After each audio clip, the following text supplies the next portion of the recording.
So what this means from a point of view of calculus, getting back to our idea of slope, is that what I would like to do is when I have the information for a graph, which I normally is just the x and y coordinate, I'm going to add a column over here that also gives me the slope information.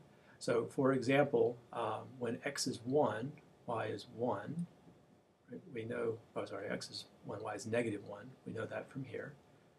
And so at that point, I could figure out a slope, just like we did in the last section.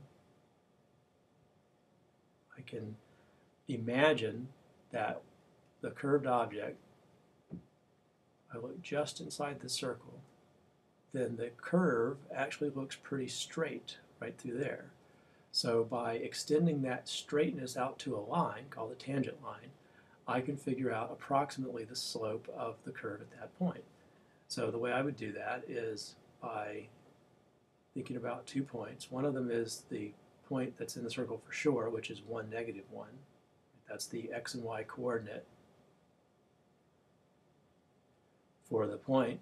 But I also want to have a point that's nearby, but I want it to be really, really, really close by. So it's easy enough just to say, how about 1.001? And then, of course, I've got to get my calculator out to figure out what the y coordinate would be. But I know that that's 1.001 squared minus 2. And my calculator says this is negative 0.998, rounded off to 3 decimal places. So the slope between those points, just regular old rise over run slope,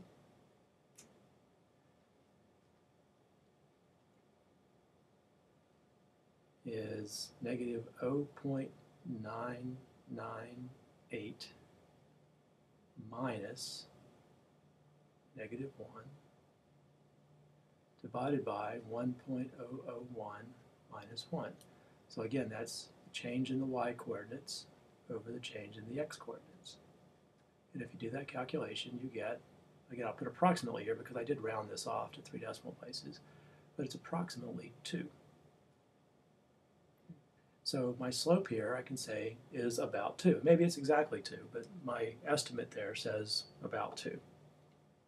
So that's how I can get the slope of any point along this curve. Some points are sort of easy to identify, like this guy, because it's, if you look in that circle, it looks horizontal. So that's straightening out that line, and I know that the slope of a horizontal line is 0. So that makes that point very easy to calculate the slope, because I don't have to do 2 points close together and all that stuff if I recognize that it's horizontal, so therefore the slope is 0. So I can get a few values that way. Now I'm going to show you on the calculator, the TI-84 calculator, how to get these slopes more quickly. The calculator uses the same idea, but it has a built-in function for doing it, so it speeds the process up. On your screen, you see the instructions for a TI-83-84 calculator, and on the left, you see a picture of my screen that I'm using on the calculator that's connected to my computer. I can only show you the output, but I'll try to describe the buttons as I'm pressing them. First of all, to get a graph onto the calculator, we use the y equals button. These are all buttons along the top of the calculator just beneath the screen. And we would just set the function up the way it appears on the page. So we'd say x squared minus 2 using the keys on the keyboard. And then I can hit the graph button, which is at the top, which is on the right-hand side. Again, the top row of buttons. Graph should show us the graph of the parabola.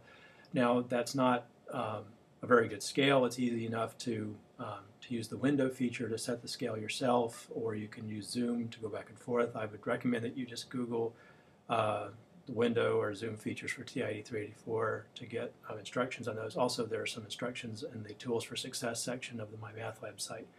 I'm going to hit the window function. I tend to just like to set my own window once I see what the graph looks like. So I'm going to say make my x's go from -3 to 3, and make my y's go from like -3 to, let's say, 7. I have kind of a 2-to-1 ratio there of things. And once you have the window set, you hit the graph button again, and you'll see the picture. So this picture allows me to sort of look at fine detail, and I guess actually my window, set the window to be minus, that might make a little bit more sense.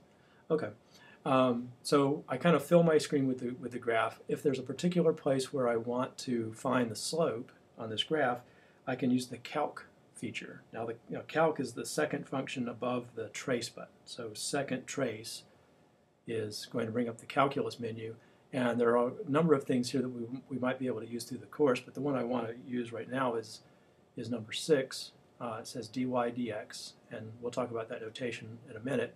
But remember, when we think of our slope as being delta y over delta x, the way that I've been talking about, think of the d for delta. This is really just change in y over change in x, where we're using a d instead of drawing a triangle.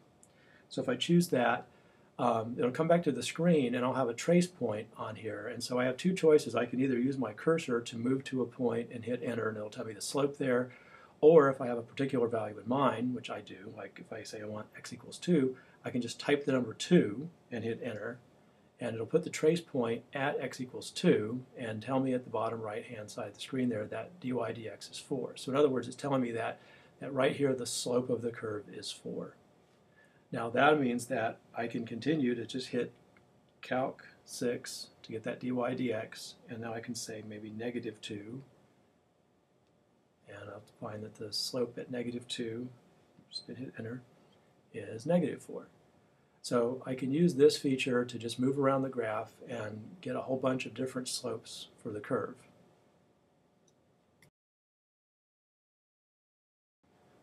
So with the calculator feature, we can quickly figure out the actual slope of a curved object at any point x. This slope is called the derivative. This is the idea of the derivative of a function. The derivative of f at a particular point, x equals a, is denoted f prime of a. We think of f prime as a brand new function whose job it is to tell us the slope of f at x equals a. And again, we also know that as the instantaneous rate of change of a, or the actual rate of change. So with our calculator, we can actually find the values of f prime of a for a bunch of a's really quickly.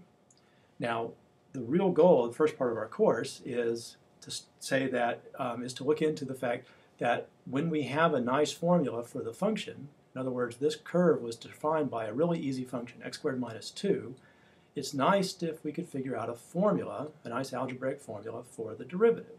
That's one of our initial goals. In this case, these numbers follow a very nice pattern, so it's not that hard to say that there's a formula that f prime of x is always just twice x.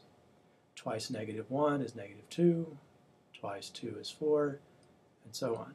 So the slopes that we got here actually follow this formula, and that is correct. That is the correct formula for the slopes of this curve. But now, because we have a formula, we can actually examine this curve sort of globally. We don't have to look point to point and get our calculator to tell us the slope. Now we can just pick any place we want. The formula will tell us the slope, and we can work back and forth with that information. As I said, the derivative represents two different things that we have to always think of in this class. It represents the slope of the tangent line to the curve and also the rate of change. We did see one special case, the very beginning example we did, where if your function f is measuring distance, position or distance, and your x is representing time, well then the rate of change is just speed. And so we'll see that as a special case just because that's an example that we're more familiar with. It is possible for a derivative to not exist. There's a couple of different reasons that a function would not have a derivative. The easiest pictures to think about are something like this. If a graph has, I'll just try to draw both at the same time here.